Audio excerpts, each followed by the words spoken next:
in order to ensure effective and efficient delivery of safe drinking water in the future. Many of the pipes now in use were installed in the early and mid-20th centuries and have a projected lifespan of 75 to 100 years. In 2013, the EPA announced that a bit more than $384 million of investment was needed between 2010 and 2030 to improve drinking water infrastructure and ensure the provision of safe tap water. This report was not a suggestion that the federal government needed to provide all that funding, but it and other reports have served as a wake-up call to the threat facing these systems and begs the question as to whether Congress should be doing more. Before the Safe Drinking Water Act amendment of 1996, to the extent that it was needed, Congress's role in financing drinking water infrastructure was confined to line items for specific projects, a practice that has been substantially curtailed.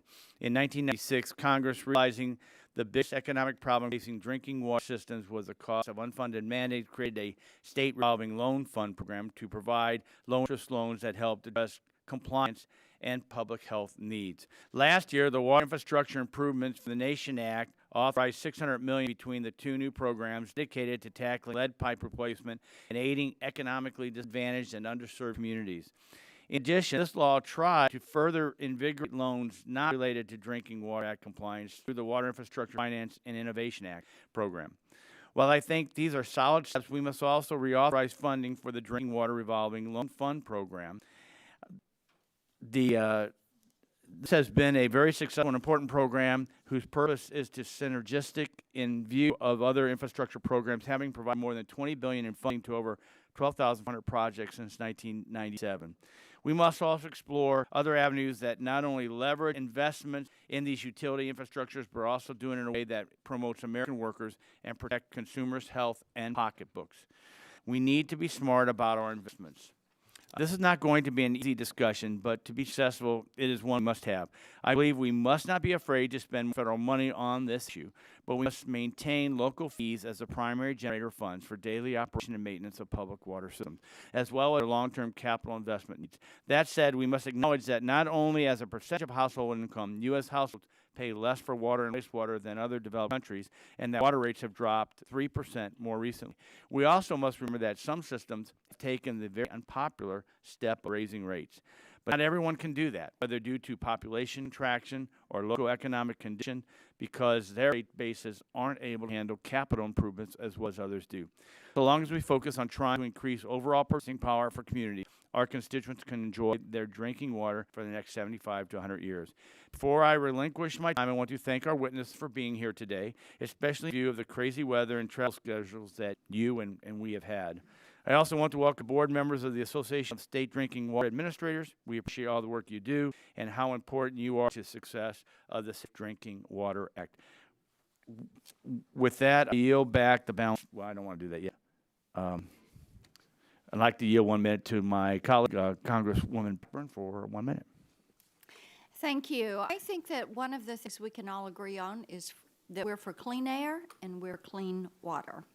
And as the chairman has said, we know that there are accountabilities that need to be met. There is money that is going to have to be expended. We want it to be done in the right way, and we know that contaminated water is not acceptable. Of course, sometimes it can get close to home, as it did right here on our campus with Cannon Office Building, and anybody that has worked there knows those stories. So, you know, I just want to welcome you all. I want to thank you for being here, and I want to thank you for working with us on this important issue, and I will yield back. Generally yields back her time, and I yield back my time. The chair now recognizes the ranking member, Mr. Tonko, for 5 minutes. Who has an interest in this issue? Thank you, Chair. Mr. Chair, thank you and Chair Walden for holding this hearing. I know I have sounded like a broken record requesting a drinking water hearing for the past 4 years, but I am truly grateful to you for bringing us together today. I also want to thank our witnesses, experts here for being in attendance. We'll hear from all of them, from water utilities to engineers to environmental stakeholders. That national drinking water infrastructure needs are immense. I also understand that they'll present formally their report card infrastructure. I can tell you, if I received a report card like that, my parents would have had a response immediately. They would have had an improvement plan in place immediately. So let's get going, nation. The facts are startling.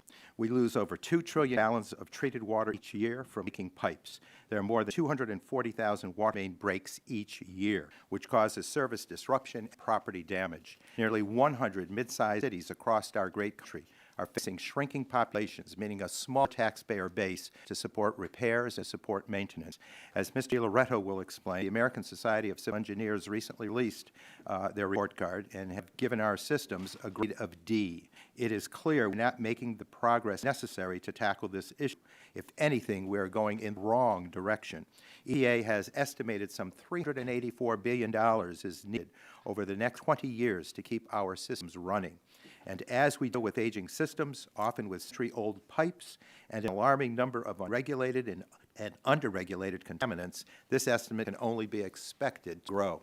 The bottom line is I do not see how the needs can be met without significantly greater federal investments. I feel the need to say that the proposed cuts to EPA outlined in President Trump's budget are not only senseless, they are dangerous. While funding levels for the SRFs appear to be maintained, the status quo is simply not good enough. We need additional funding. For example, in my home state of New York, we receive a generous allotment from the Drinking Water SRF, about $40 million annually. That money is leveraged with state funds, which may allow for about $700 million in projects this year. The problem is there were over $4 billion worth of projects requested according to this year's intended use plan. Projects that are not funded continue to be deferred, putting more stress on already struggling systems. So even for a state that is committed to addressing this issue, there is still a tremendous gap between available funds and needs. We cannot fool ourselves into thinking local and state governments can do this on their own. There is a full responsibility. This infrastructure is too important to continue to be neglected. And let's make no mistake, there are real consequences, health and economic, when these systems fail. Flint should have been a wake-up call to Congress that we must do more. The investments we can make now are minuscule when compared to the cost of inaction. And Flint is not alone. These problems lurk below the surface throughout our country. Here are just a few headlines this past week. From NPR, Kentucky community hopes Trump infrastructure plan will fix water systems. From the Clarion Ledger, weekend water emergency ripples across Jackson. From the Associated Press, 6 Madison schools test positive for lead in drinking water. This is a national issue. And had this hearing delayed until next week, I'm sure we would have found plenty of news stories from different states. Last year's water resources bill, the WIN bill, took a few steps to address this issue. It created 2 great programs, grant programs, one for lead line replacement and one for small and disadvantaged communities. Congress should fully fund these programs, but that's only the start. Members of this committee have good ideas on how to update the Safe Drinking Water Act, which has not been significantly changed for some 20 years. Many of these ideas are supported by stakeholders from industry, labor, and the environmental community. The Aqua Act would reauthorize the Drinking Water SRF for the first time since inception at significantly higher levels. Ranker-Palone's bill, the BIDWA amendments, incorporates a number of ideas from our members, including mandating new standards for lead and other emerging contaminants while making it easier for EPA to set science and health-based limits and treatment techniques in the future. It also would give grants to schools to replace water fountains that contain lead. Mr. Peters is working on a bill to provide grants to systems for resiliency, security, and source water protection in the face of hydraulic changes and other emerging threats. These are good bills that deserve consideration by this committee. Also, we must ensure water is included in any potential infrastructure package that will be considered by Congress. We can no longer ignore our hidden infrastructure. I would encourage all members of our committee to visit a water system in your district. Go speak to your mayors, system managers, your departments of public works. It is likely you will hear what I heard in my district. This is a real and vastly overlooked issue, and Congress can help provide relief for financially burdened local governments and ratepayers.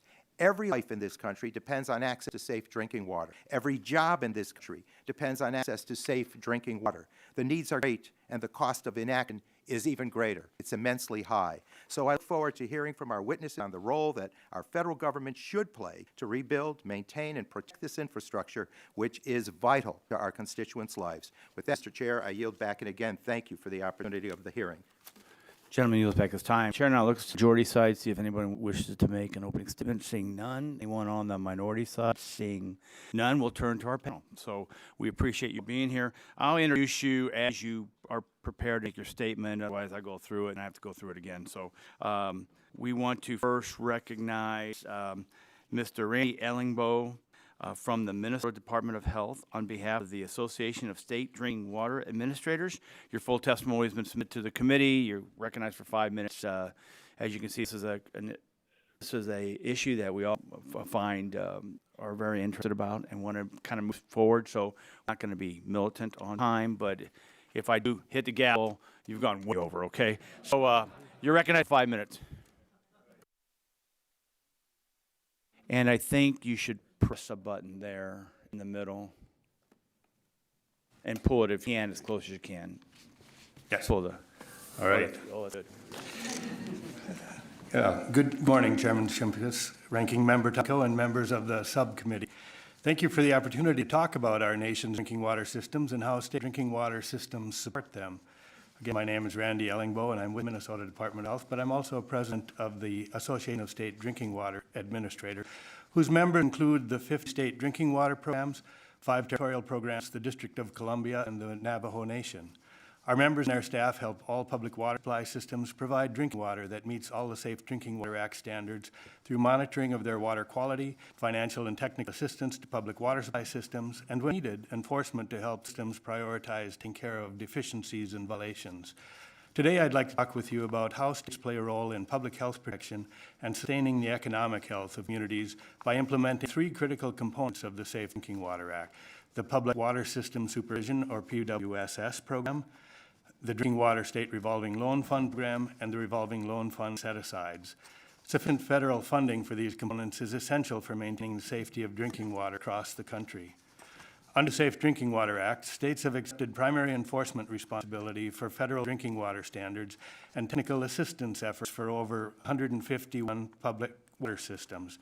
These regulations are for contaminants such as nitrate, bacteria, arsenic, lead, and many carcinogens. A person can go virtually anywhere in the country and drink water from a public water system and be confident that the water meets federal health standards because of the work that public water supply system operators do with the assistance and oversight of state and federal drinking water programs. However, since the Safe Drinking Water Act was passed in 1974, we have come to understand much more about drinking water contaminants and what it takes to manage and treat drinking water to prevent illness. This has led to increased challenges for both public water supplies and state and federal drinking water programs. But safe water is crucial for protecting people's health and communities and businesses' economic well-being. When we poll citizens in Minnesota about water resource issues, drinking water consistently rises to the top. Safe drinking water for all is one of the community conditions that supports health. However, state drinking water programs and many public water supplies are extremely hard-pressed financially as costs and the funding gap continue to grow. With the advent of the Drinking Water State Revolving Fund in 1996, states could provide low-cost loans to utilities to help them upgrade their treatment plants and water mains, install more protective technologies, and improve their aging infrastructure. Many states have also used no-interest loans and principal forgiveness to assist disadvantaged communities with their infrastructure needs. Approximately $18 billion in federal capitalization grants since 1997 have been leveraged by states into over $29 billion in infrastructure loans to communities across the country. Such investments are now being paid back, loaned out again, and pay tremendous dividends, both in supporting and growing our economy and in protecting our citizens' health. States have leveraged the federal dollars with state contributions to provide assistance to more than 10,000 projects to enhance and sustain public health protection for millions of Americans. However, the most recent Drinking Water Infrastructure Needs Survey identified $384 billion in investment needed across the country in the next 20 years, as already noted. With that great need, we would recommend expanding the revolving fund to help increase infrastructure investment. It has a track record for successfully funding a wide range of drinking water infrastructure projects critical for the economic well-being of communities, as well as protecting public health. Set-asides are unique to the drinking water program. States are allowed to set aside a portion of the revolving loan funds for source water protection, program administration, small system technical assistance, and water operator training and certification. Set-asides are an essential source of funding for states' core public health protection programs, and these efforts work in tandem with infrastructure loan. These proactive strategies and initiatives increase the effectiveness of many state programs in their ability to support drinking water systems. In summary, sustaining or increasing the PWSS grants is critical to protect public health and our economy. Expanding the revolving fund will improve the nation's infrastructure and create jobs. The set-asides are a key resource to ensuring safe drinking water. Thank you for the opportunity to provide this testimony about these critical drinking water issues. And gentlemen, you'll take the time, and we appreciate those comments. And I should have said, another thing I should have said, the chair would like to remind members that pursuant to committee rules, all members' opening statements could be placed into the record. And I also wanted to mention that you all are on the front lines of these battles. We do really appreciate you being here and your testimony. And I think as the questions, that'll follow up to show, because you're really trying to deliver the good. So, and I'd like to recognize Mr. John Donahue, CEO of the North Park Public Water District in Machesney Park, Illinois, way far away from Collinsville. On behalf of the American Water Works Association, you recognize 5 minutes. Thanks for being here. Good morning, Chairman Shimkus and members of the subcommittee. My name is John Donahue, the Chief Executive Officer of North Park Public Water District in Machesney Park, Illinois, north of I-80. I'm also the former president of the American Water Works Association, on whose behalf I'm speaking today. I appreciate this opportunity to offer AWWA input on reinvesting and rehabilitating our nation's drinking water systems. As you'll hear and see in my written testimony, building and maintaining sound water infrastructure includes addressing not only water infrastructure, which includes pipes and treatment plants, but addressing issues such as cybersecurity and the protection of source waters. One innovative tool to help address this is a new credit program known as the Water Infrastructure Finance and Innovation Act, or WIFIA. We are optimistic that once WIFIA really gets running and fully funded, it could become a valuable tool for financing projects beyond the size and scope of those funded by other tools. Just as in the transportation program called TIFIA, Congress only has to appropriate funds for the risk factor to those loans. Based on calculations from OMB, WIFIA appropriations could be leveraged at a ratio of about 60 to 1. For example, if the WIFIA program were to receive the fully authorized $45 million for fiscal year 2018, it could provide more than $2 billion in loan money. Since WIFIA alone will only support 49% of eligible project costs, this funding could result in more than $4 billion in infrastructure investment.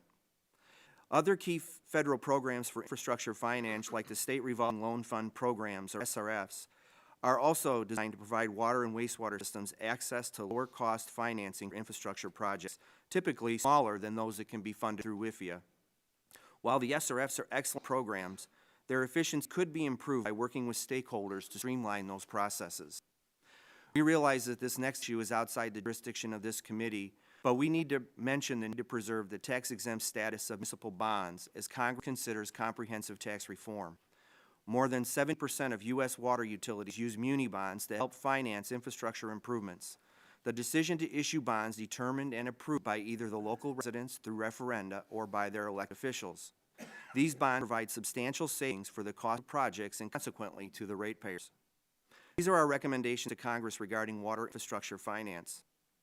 Provide fully authorized funding for WIFIA and at least $1.8 billion for the Drinking Water SRF program. Preserve the tax-exempt status of muni bonds. Reauthorize the Safe Drinking Water SRF program and work with stakeholders to utilize the lessons learned since its creation to make it more efficient. Cybersecurity is an increasing component in upgrading and protecting infrastructure, and our written testimony contains our thoughts on that issue. The protection of source water are also critical to the mission of any drinking water utility. However, many drinking water systems have limited control over upstream activities that may present risks to water. The revised Toxic Substances Control Act does contain provisions for requiring consideration of impacts on drinking water sources for certain substances. However, there are policy gaps in the form of inadequate information sharing policies and a lack of notification protocols to alert a utility of incidents that could impact a water supply. The chemical spill on the Elk River in West Virginia in 2014 illustrates the need for such notification and alerts. In addition, improved collaboration between agricultural producers and water providers can have measurable results in reducing sediment and nutrient pollution. nutrients from agricultural runoff do impact drinking water quality, as we saw in Toledo, Ohio, 2014, when the water system had to be shut down. The Federal Farm Bill is a key vehicle for agricultural land conservation efforts. We recommend that Congress support the designation of drinking water utilities as first responders in various state and federal emergency response laws in relation to facilitate information sharing. We also recommend that Congress sustain and expand the conservation programs in the Farm Bill that support collaboration between agriculture producers and community water systems to improve source water quality. EPA's 2012 Integrated Planning Framework related documents on affordability provided important new flexibilities for wastewater utilities to provide regulatory obligations and infrastructure investments. Representative Bob Gibbs's Water Quality Improvement Act would help put the Integrated Planning Framework in statute for clean water mandates. However, this legislation only deals with wastewater projects and does not allow for integrated planning to fully acknowledge the cost implication of drinking water mandates. With that, I'll conclude my remarks and look forward to your question. Gentleman yields back his time. Chair now recognizes Mr. Rudolph Chow, professional engineer, director of the Baltimore, Maryland Department of Public Works, on behalf of the American Municipal Water Association. Welcome. You're recognized for 5 minutes. Good morning, Chairman Shimkus and Ranking Member Tonko and honorable members of the Energy and Commerce Committee Environment Subcommittee. My name is Rudy Chow, and I am the Director of the Department of Public Works with Baltimore City. It is my honor to appear before you this morning. As Director of the Baltimore City Department of Public Works, I'm responsible for safe delivery of the highest quality drinking water to 1.8 million people living and working in our metropolitan region. I have over 30 years of experience in the public water industry from operational, engineering, and administrative perspectives. It is a field that I both love and respect. I'm here today speaking on behalf of the Association of Metropolitan Water Agencies, MWA, an organization representing the nation's largest public drinking water utilities, which collectively serve more than 130 million Americans with quality drinking water. I serve on the MWA Board of Directors with other dedicated professionals from all over the country. While our home jurisdiction may be different, I assure you that our challenges are not. We are all challenged by the effects of aging infrastructure and the quality capital projects to protect and improve the quality of water delivered to our customers. It is a delicate balancing act we perform to prioritize and fund the expensive investments that are born locally, but the time of kicking the can down the road are long over.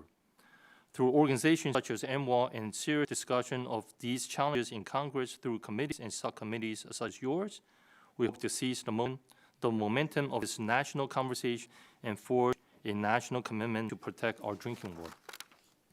The scale of this challenge cannot be done solely on our own. It is too important.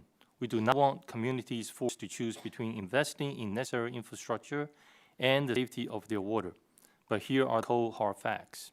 The EPA most recent drinking water and clean water needs surveys identify more than $655 billion of needed water and wastewater infrastructure investments over the next 20 years just to maintain the status quo. MWA and the National Association of Clean Water Agencies project that water and wastewater utilities could spend a similar amount over 40 years just to adapt to extreme droughts, more frequent and intense storms, and rising sea levels. In my own city of Baltimore, my annual capital program for water and wastewater project comprised 80% of the city's total capital investments. My 6-year capital program for just water infrastructure exceeds $2 billion. The work of this subcommittee and Congress may make a difference between our success or failure as a nation to protect our most basic need, clean, safe drinking water. Congress passed the Water Infrastructure Improvements of the Nation Act last year. It created a new program and funding to remove and replace outdated lead service lines and help low-income customers absorb their share of replacement costs. We need more programs like this to help support affordable financing and assistance to communities in need. MWA is asking to continue this momentum to support the following efforts and programs. We need to renew commitment in the Drinking Water State Revolving Fund, SRF. The Drinking Water SRF is an effective national funding mechanism providing critical funding assistance and is a lifeline to many communities, large or small, struggling to fund their capital programs. we ask a doubling of SRF to $1.8 billion. The Water Infrastructure and Innovation Act, or WIFIA, is a new federal pilot program that MWA believes will provide innovative funding to help communities nationwide pay for large-scale water and wastewater projects. WIFIA will complement, not compete, with SRF funds. And WIFIA can help communities with large-scale investment that some SRFs cannot provide. Support the use of tax-exempt municipal bonds, as they are the most prevalent water infrastructure financing mechanism, with at least 70% of U.S. water utilities relying on them to pay for infrastructure improvements. By reauthorizing the drinking water SRF, Congress will have an opportunity to update and streamline the program, and would like to codify water facility security enhancements, as well as allowing portion of the metropolitan service areas to qualify as a disadvantaged community use of these funds. MWA also supports the framework of the Safe Drinking Water Act and its careful balance of public health protection and local cost and feasibility considerations. Congress should consider options for target low-income water rate assistance programs. They are greatly needed. Finally, MWA believes water utilities should be recognized in providing preference under SRF for taking steps to improve efficiency and adapting best industry practices via sound water utility asset management plan, or who formulate cooperative water utility partnerships. On behalf of MWA, I appreciate the opportunity to testify on the importance of investing and rehabilitating our nation's drinking water infrastructure. Thank you again, and I'm happy to answer any questions you may have. Since time's expired, we thank you for your testimony. The chair recognizes Mr. Greg DiLoretto, Chairman of the Committee for America's Infrastructure, American Society of Civil Engineers, and nothing. So we will recognize you for 5 minutes. Thank you very much, Chairman Shimkus, Ranking Member Tonko, and members of the subcommittee. Good morning. My name is Greg DiLoretto, and I'm a past president of the American Society of Civil Engineers and the current chair of the ASCE Committee for America's Infrastructure, responsible for the 2017 report card for infrastructure. Prior to my retirement, I served as the chief executive officer of the publicly owned Tualatin Valley Water District in Portland, Oregon, the second largest water utility in Oregon. I'm honored to be here today to testify on behalf of ASCE on the state of America's drinking water infrastructure as subcommittee examines reinvestment and rehabilitation of our nation's safe drinking water delivery systems. You're hearing a recurring theme from the comments by the chair, by the comments from the ranking member, as well as the 4 people that testified before me. You're hearing this theme that we need to invest in our infrastructure. Every 4 years since 1998, ASCE has published the Report Card for America's Infrastructure, which grades the current state's 16 national infrastructure categories on a scale of A through F. Last week, we released our 2017 report card, which we'd like to have entered into the official record. In this report card, Without objection, order. sorry, thank you. In this report card, we gave the nation's drinking water infrastructure systems a grade of D. Unfortunately, that is the same grade it received in our 2015 report card. But the good news from this year's report card is that water conservation efforts through wise use of water seem to have paid off. Municipal water consumption in the United States has declined by 5% this decade, marking the first time in nearly 40 years that water use at home has decreased. Total freshwater withdrawals this decade continue to decline in almost every sector, including agriculture, industry, domestic, thermoelectric. This is primarily due to efficiencies and the reduction in withdrawals from retired coal-fired plants. The bad news is that every day nearly 6 billion gallons of treated drinking water are lost due to leaking pipes, with an estimated 240,000 water main breaks per year occurring in this country. It's estimated that the leaky pipes are wasting 14 to 18% of each day's treated water, the amount of clean water, drinking water that could support 15 million households. While to address these programs and bring the grade up to a B, good condition, we recommend, EPA is estimated, as you've heard, need to invest at a minimum $384 billion over the next 20 years for all levels of government. Importantly, EPA's numbers do not account for population growth, and estimate is limited in its scope of projects, so it could be high. While drinking water infrastructure is funded primarily through a rate-based user system, the investment has been inadequate for decades and will continue to be underfunded without significant changes, as the revenue generated will fall short of the needs to grow and as water utilities strive to meet safe drinking water standards. Additionally, many U.S. cities are losing population, This poses a significant challenge to utility managers. Fewer ratepayers, declining tax base, make it difficult to raise funds for capital investment plans. To respond, utilities must raise rates, often cities where jobs and pay have not kept pace with the economy, put a burden on those who can least afford rate increases. Conversely, in areas of the country that are growing, such as the West and Southwest, utility managers must respond to an increased overall demand. So we'd like to offer following recommendations. First, as you've heard from my colleagues, reinvigorate state revolving loan fund program under the Safe Drinking Water Act through permanent reauthorization. And we're going bold, tripling the amount of the annual appropriation. This is the amount the President has called for. Second, full fund the Water Infrastructure Finance and Innovation Act. 3, as with my colleagues, preserve tax-exempt municipal bond financing. Low-cost access to capital keeps lending for water upgrades strong and accessible for communities large and small. And 4th, eliminate state cap on private activity bonds for water infrastructure to bring an estimated $6 to $7 billion annual in new private investment. Finally, the federal government cannot be the bank of last resort. We understand and recognize that individual water utilities must consider the need to increase the price of water to local users. Water must be appropriately priced, however, to ensure investments to rebuild the infrastructure. Thank you, Mr. Chairman. That concludes our testimony, and at the appropriate time, I'd be happy to answer your questions. Thank you very much. The Chair now recognizes Mr. Martin Kropelnicki, President and CEO of the California Water Service Group, on behalf of the National Association of Water Companies. You recognize for 5 minutes. Thank you for being here. Good morning, Chairman Shimkus and Ranking Member Tonko, and members of the subcommittee. As the Chairman mentioned, I'm Marty Kropelnicki, President and CEO of California Water Service Group. We provide water service to approximately 2 million people in the state of California, Hawaii, New Mexico, and the state of Washington. I'm also the current sitting president for the National Association of Water Companies, or NAWC, which represents private water companies across the U.S. NAWC members have provided water utility services for well over 100 years, and today serve nearly a quarter of the population. Before discussing how private water sector can help address the nation's infrastructure challenges, I want to start with a story, a true story of what happened in the state of California and what the possibilities can be. There are 400 residents in West Goshen, which is a small town in Tulare County. The residents of West Goshen had 2 small wells that had chronic water quality issues, including nitrates and bacteria contamination.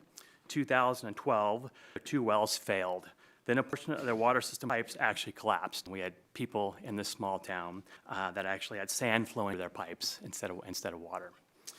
Residents having to travel to nearby cities and towns to take showers in portable shower stands, a timely solution had to be found. Cal Water worked with several nonprofits in the local area. The county and state secured funding to connect water system to our existing system, which was a mile down the road. Today, the residents are enjoying something they haven't had in a long, long time, a supply of safe, reliable, and high-quality water. This example illustrates how private water companies are already helping overcome water infrastructure challenges. NAWC estimates that its 6 largest members, of which we're one, will invest nearly $2.7 billion annually in water systems. This is significant given that the federal appropriations for the State Revolving Fund program is about $2 billion annually. It illustrates the shortfall. Federal funds alone will not fix the nation's infrastructure problems, especially given that many are the result of poor decision-making and not necessarily absence of funding. Let me highlight for you several recommendations for Congress to consider. First, we must ensure that any federal dollars are effectively and efficiently deployed and used. NAWC and its members support EPA's 10 attributes of effective utility management, which include things such as financial viability, infrastructure stability, and operational optimization. Applicants for public dollars should demonstrate that they are managing their assets so that adequate repair, rehabilitation, and replacement are fully reflected in management decisions, including water pricing. Second, failing systems that are seriously non-compliant with water quality standards must be held accountable. If a system is plagued with a history of serious non-compliance, it'd be given an option to pursue a partnership that will lead to compliance or to be consolidated with an operator or owner who can bring them into compliance. Finally, as Congress considers future funding of drinking water programs, NAWC recommends that the private water sector not only have equal access to federal funding, but also that steps be taken to further enable and incentivize private water sector's involvement in solving the nation's infrastructure problems. Apart from the obvious tax-based measures, these incentives should include providing a safe harbor provision to shield would-be partners from legal and financial liabilities associated with serious non-compliant systems. Quite simply, private water companies like Cal Water have the financial, managerial, and technical expertise to help ensure that all Americans have safe, reliable, and high-quality utility services. I sincerely appreciate your invitation to be here today. Along with my many colleagues in NAWC, I look forward to working with you to address the nation's water infrastructure challenges. Thank you. I'd be happy to respond to any questions that the committee may have. Thank you very much. Chair now recognizes Mr. Eric Olson, Director of the Health and Environment Program with the Natural Resources Defense Council, NRDC. You're recognized for 5 minutes. Thank you, Chairman Shimkus and Ranking Member Tonko and members of the subcommittee. You know, I think we all take for granted where the water, this water that's in here comes from. It's, in many cases, comes through water systems that have been there for over a century. For example, I've seen the D.C. original plans for the water supply in Washington, D.C., signed by guess which president? Pierce. Started to be built during the Lincoln administration. One of my favorites. We still get our water through lead pipes in much of the city for lead service lines. We still have a brick aqueduct that's used for some of the water that's delivered into the city. And D.C. is not unique. We've got, I think, a situation where we take for granted where our water is coming from, and it's out of sight, out of mind. But I liken this very much to an old house that's 100+ years old. It's got a leaking roof. It's got termites. It's got a crumbling foundation. It's got broken windows. It sort of reminds me maybe of the house that Jimmy Stewart had in It's a Wonderful Life that was falling apart and about to collapse. And without some tender, loving care and real investment, unfortunately, in a lot of cities and small towns across the country, we are really at risk of collapse. It's not just a small town in West Goshen, California. There are a lot of other cities and towns that have this problem. And these have very real public health implications. So CDC estimated a few years back that about 19.5 million people per year get sick from drinking tap water from municipal water supply in the U.S. Now, some of those people get really sick. There are deaths, and some of them get over the illness. But if you have, if you're elderly, if you have an immune system problem, if you're in chemotherapy, there are very real, very serious health risks. And that's just for the microbiological risks. We're not talking about lead. We're not talking about some of the carcinogens and the other contaminants. I will say that the U.S. has made enormous strides in the last 100 years. Our water is a heck of a lot safer than it was before World War I. But unfortunately, we haven't made the progress we need, and we haven't been investing to keep our water infrastructure up. And I think we're sort of like ostriches with our heads in the sand. We don't want to think about this problem. It's yet another problem to worry about. But this is the one infrastructure issue that touches every American and their health every single day. We take a shower in the morning. Do we give it a second thought what's in that water? We drink it. We use it for our cooking. We use it for making our coffee in the morning. What's in that water? We need to really be thinking about this. And the deferred maintenance that we continue to see across the country, unfortunately, because of resource constraints, is a very real problem that is affecting communities all over the U.S. And this has real implications. I mean, I was recently in Flint, Michigan, where we're representing citizens. And I know you heard from Melissa Mays about a month ago. She's one of the citizens in Flint. And we visited with Melissa. We visited with other people in the community. And you can imagine what it's like. What if you didn't feel like you could bathe your kids in water? What if you felt like the water coming out of your tap was unsafe and that you were being told for a long time it was perfectly safe, don't worry about it, and then it comes out that it wasn't safe and you find out your kids are lead poisoned? How does that make you feel? It certainly erodes your confidence in government. It also erodes your confidence in water systems. And I will say that a lot of people in Flint that we're working with, I don't think they're ever going to feel confident about their water. And I'm very worried that as this problem escalates across the country, we're going to see more and more of those kinds of situations where people are not confident in the water that's coming out of their tap. That's a very real risk. Another example that I cite in my testimony is East Chicago, Indiana. We just filed a petition similar to the petition we filed in Flint. Months before it became a big issue in Flint, we recently filed a petition for East Chicago, Indiana. They've got serious lead contamination problems in their drinking water as well as in their soil. I cite a woman named Crystal that is one of the people that is affected by this. She's got 2 kids under the age of 5 who are lead poisoned. What's going to happen to that community? How are we going to restore confidence in the water supply in East Chicago and a lot of the communities across the country? So where do these problems come from? Well, certainly, first of all, there is a lack of investment in our infrastructure. There has been for decades. I don't think this is a partisan issue. It's something where we haven't been putting the money we need to put into it. And unless we take some action, we've got a really serious problem. Secondly, we've had weak enforcement. We have deteriorating lead pipes in a lot of communities, a lack of source water protection. And I have to mention the budget cuts that were announced last night. I would call it a bloodbath budget. The costs, we're seeing huge cuts. Although the state revolving fund is protected, huge cuts in sewer fund, huge cuts in enforcement, huge cuts in Great Lakes Chesapeake Bay program, the water programs. We're very concerned that the effect of this is going to be more problems, more health risks, and it's not just EPA. I noticed also that U.S. Department of Agriculture's entire program for rural drinking water and sewers is zeroed out, almost $500 million zeroed out. The HUD program, a lot of which pay for drinking water and sewer. I'm being kind. That's a serious problem. Thank you. Thank you very much. I think we were getting your point. I'll just add that as you mentioned, the budget includes $2.3 billion for the state revolving funds, a $4 million increase over the 2017 annualized level. The budget also provides $20 million for Water Infrastructure Finance Innovation Program, equal to the funding provided in 2017. So we'll get to those points and we'll have those debates. But let me now just recognize myself for 5 minutes for opening questions. Before I do that, I want Mr. DiLoretto, I was in Portland with Congressman Schrader 2 weekends ago, and we were, all the good things that this committee gets to, we were observing the Willamette Superfund site.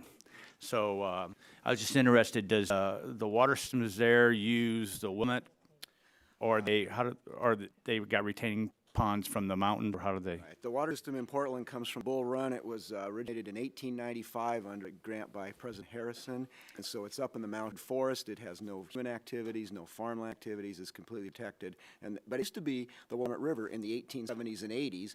Of course, it wasn't treated, and people got sick. The joke is that the governor at the time, after they did Bull Run, said, "I'm not drinking any water that I can't see." And so he objected to it, but the Bull Run is their source, not the Bull Run. Yeah, it's interesting, and I would encourage my colleagues, that's another issue we look forward to working with in a bipartisan manner to start trying to bring some closure and movement on Superfund sites. So it was a great trip. Mr. Kropelnicki, you have mentioned the problem of fragmentation in the nation's water industry. What recommendations can you give to this committee to address that problem you've identified? Sure. There are approximately 52 to 54,000 small rural water systems out there. And just compare that to what you have on the electric gas side. You know, you have 4,000 electric producers in the U.S. You have 16 natural gas, producers in the U.S. And so enforcement with numbers that size become very, very complicated. It's very hard. I mean, I represent rural America. Actually, the USDA Rural Water Grant Program has been very helpful. You really have to talk to the local communities who are so small that they really can't sustain their own water infrastructure, and you have to really lovingly encourage them to get into a regional system. And I think that's what you're addressing, right? Absolutely, Chairman. One of the things we just did in the state of California is we have consolidated a couple districts where we took rural systems where you have a small number of people, where you have complex water supply issues, and we merged them with larger districts. So essentially, you spread that marginal cost over a large base, and the end result for the customers in the smaller district is a significant reduction in the water bill and our ability to go in and continue to make the capital improvements to keep them into compliance. Staying with you, what is one obstacle in the water industry the federal government could remove that would draw in more private engagement and investment into industry? Mr. Chairman, that's a good question. I mentioned the safe harbor provision. One of the problems being a private water company or an investor-owned water company is when we file out of compliance, the fines we get are amazingly substantial. whether it's from the state health department, a local or regional water board, or EPA. So we're held to a very, very high standard, and I'm very proud of the record. NAWC members have nearly a flawless record at compliance with water quality standards. However, when we take over a system that is challenged and out of compliance, we run the risk of getting fined right away. And so having a safe harbor provision or an amnesty period that allows us to ramp that system up to compliance would certainly go a long way in terms of incentivizing private water to come and take over smaller systems. And I'm sure this will be asked by my colleagues as we start talking about the Water Infrastructure Finance Innovation Act, which you've all testified about, and the Safe Drinking Water Act, and how they may interact or how they may help or harm each other. So if we just go through the whole panel, should the Safe Drinking Water State Revolving Fund and the Water Infrastructure Finance Innovation Act, I hate acronyms, so that's why, loan program not just coexist, but also complement each other? And let's just go, Mr. Young, go, and then we'll just go real quickly. Thank you, Mr. Chair, members of the committee. Yes, I think having them complement each other would provide additional resources needed in order to be able to sustain this infrastructure. And I think that's really important given the need across the country. And so both programs are important. Mr. Donahue? They do complement each other, Mr. Chairman. The main differences from our perspective. Someone might have, I think if you can turn your mic off once you're done. The main differences between SRF and WIFIA, sorry about the acronyms, but WIFIA is designed to fund projects that are typically greater than $20 million, where SRF is substantially less than that. And historically, when a large project needed low-interest funding or desired low-interest funding, they might have to split that project into smaller pieces in order for it to fit into an SRF program.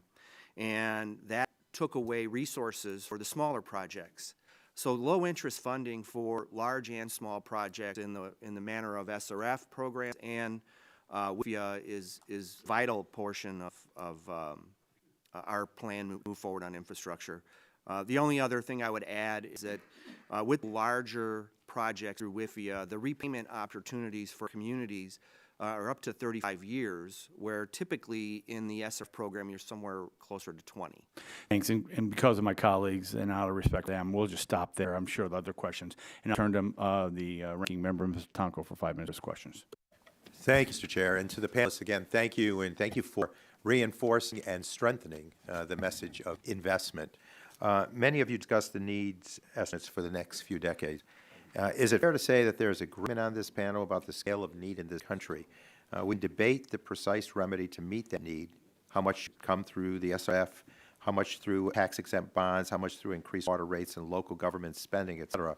But does everyone agree that it is going to take more federal dollars to make any serious effort to bring down the national need? Can we do that across the board? Need for new additional federal dollars?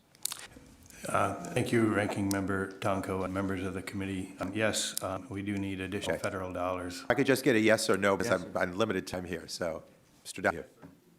Yes. Yes. Limited, yes. Yes. Okay. And Mr. Donahue represents all types of water systems. Can you discuss the importance of the drinking water SRF for small and disadvantaged systems that may not have the credit rating, the repair base, or capacity to fix their systems or bring them into compliance with the law? Thank you. That's a great question. Small systems in particular, and I have experience in that regard where I've used SRF program money for a number of capital financing projects. The main advantage to smaller systems using SRF is the cost of money much less. They have to go through higher hoops to get that money, so we're hoping that if we can make that process a little bit more efficient, especially for the smaller systems, have fewer technical staff to help them, I think that would be advantageous.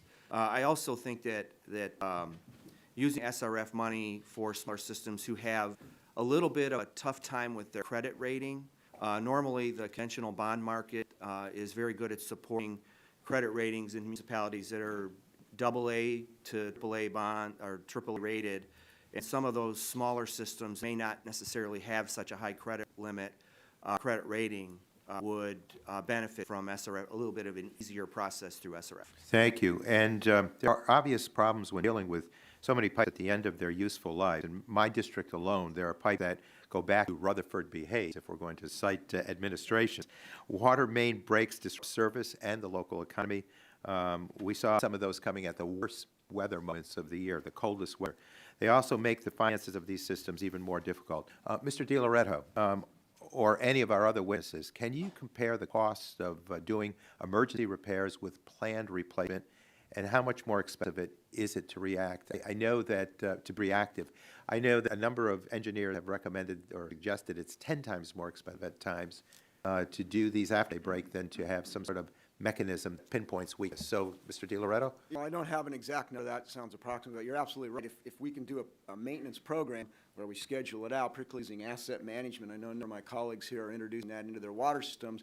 We get all the data from all the system, all our water pipes. We can then do a modeling that says, here's where we ought to be at certain times so that we can avoid the break. It's not so much, the cost is important. More importantly, is your business shuts down, people have to get sent home, you lose wages, and that's the real effect that have on the customers. Anyone else on that issue? Okay, who did? Oh, Mr. Chow, I'm sorry. Sure, I will comment on that.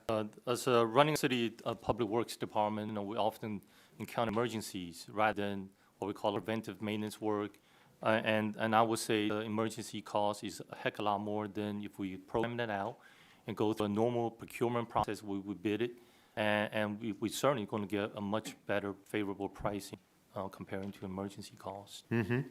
I thank you. The problem is that many systems don't have the necessary capital or asset management practices to be proactive when operating on shoestring budgets. Therefore, a lot of that maintenance is reactive, which ends up costing local government and repairs more. Mr. Downey, would you say that's a fair characterization for some of your AWA members? Absolutely, sir. And the core mission of this statute is to protect public health. So, Mr. Olson, I want to ask what it means for our country to achieve success with the safe drinking water law. You talked about the lifelong impacts, and I'd like to hear some of your assessments in that regard. Well, I would say that but on the microbiological side, I mentioned that there are over 19 million people get sick a year. Addressing these problems could reduce that. In addition, the lead contamination problem, we did a report recently that found very widespread contamination with lead across the country, something in the neighborhood of 4 million people served by water systems that exceeded the lead action level, for example, and there are plenty of other contaminants out there. Thank you very much. I yield back, Mr. Chair. Gentleman, yield next time. Chair now recognizes the gentleman from Texas, Mr. Olson, for 5 minutes. I thank the Chair for calling this very important hearing. Welcome our witnesses, and a special welcome to you, Mr. Olson.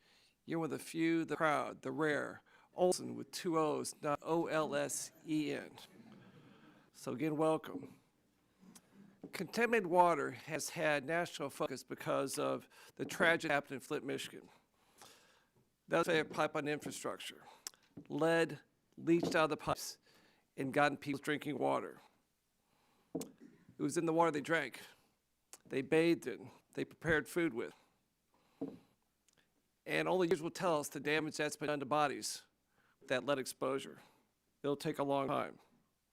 But infrastructure doesn't just fail over years.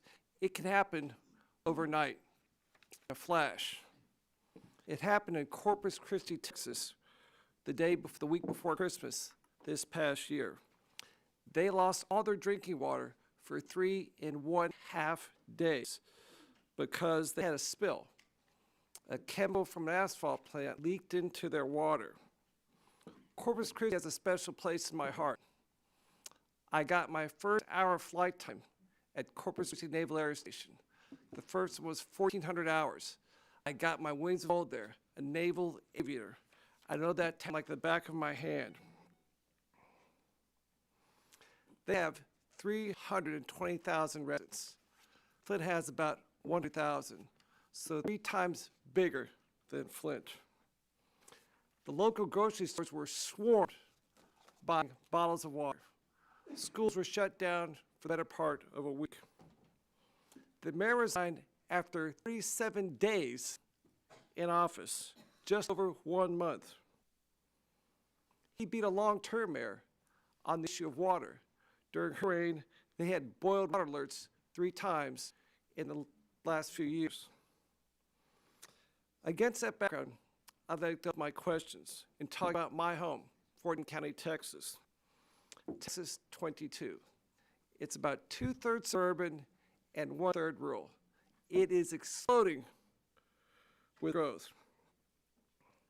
When a school opens, it's overcrowded on day one. They have trailers coming in. That puts a huge burden on infrastructure and water.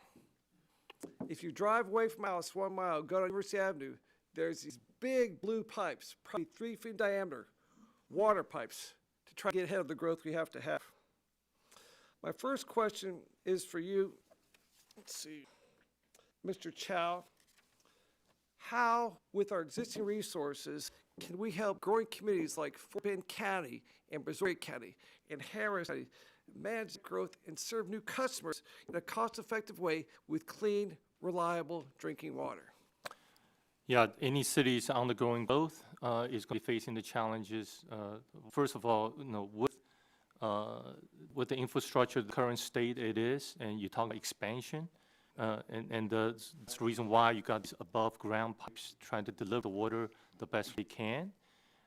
So we'll call it the planning in terms of the growth of the city or the township and so on and all that. The planning exercise is a lot more important in terms of forecasting, projecting the population growth, and that's where it really comes down to sound asset management that we mentioned earlier. Only with sound asset management you can project, and from projection you can be one step ahead in terms of have the infrastructure in place in advance of the growth coming to your front door. I mean, that is something that you just have to anticipate through. Mr. Donahue, comment to that issue, sir? Certainly, asset management is a key factor in when you're trying to balance growth with failing infrastructure that you might already have. It's a very challenging process for water managers to try to deal with. One of the things that AWWA is supporting is allowing the SRF program be used for growth-related issues. Right now, it's limited only to reinvesting in the existing infrastructure, and primarily those communities who have experienced some type of a compliance issue, and being able to expand those programs to allow for growth to accommodate some of those needs. And I've had experiences with schools as well that are bursting at the seams and trailers in the playground. So it is a very challenging process to have. Sounds like a job for Congress. I yield back. Gentleman's time expired. Now recognize the gentleman from California, Mr. McNerney, for 5 minutes. First, I want to thank the chairman and the ranking member for having this hearing. It's You're welcome. a good time. And I want to thank the panelists. All of your testimony is very good, and you came in here, so I really appreciate that. First question goes to all of you. Simple yes or no would be appreciated. Do you believe that the state revolving fund increases are needed, and we need to enhance the ability of cities to get municipal bonds done for this project? Yes. Starting with Mr. Eleno. Yes. Yes, sir. Sure. Absolutely. Yes, sir. Yes. Mr. Chairman, I think we have unanimity here. Amazing. Mr. De Loreto, do you indicate improvements in water conservation? How can we continue to improve in that way? Well, the fact of the matter is we've kind of reached a point now. If you look at the replacement of fixtures in your homes, most of them have been turned out now. We've reached that point where we've got low-flow toilets, low-flow showers. We've reached that point now where we probably reached. There may be some little things we can do now. We move on to encouraging people outdoor water conservation, as your state is well aware of, the kinds of materials plant for our residents, to make them natural to the area that we live in. So there's more room that can be. Thank you. Also, you mentioned leakage. Could you elaborate a little bit on the technology, the detecting leaks? Are you the right one to ask? I think I can talk. Sure. Water loss control is a significant part of the municipal utilities action plan. There are a variety of options. Acoustical leak detection is available. It's traditional, and it's been around for probably a good 15 years or so, and it's very accurate. It can come out and pinpoint a leak. But there's also new technology that I'm just becoming aware of, where there are companies that can view via satellite your geographical region and have some level of accuracy in the determination of where leaks might be, so that it focuses your energy and your money in going in to find the leaks. So I'm encouraged by the technology. So we can invest more in developing that technology. Absolutely. Technology. I'll wait on your cybersecurity remarks. Could you elaborate on that a little bit? Certainly. You know, cybersecurity is a growing concern for municipal agencies. I can tell you, as an example, in my own town, we were attacked, and our utility billing system was frozen out by a cyber threat from outside the country.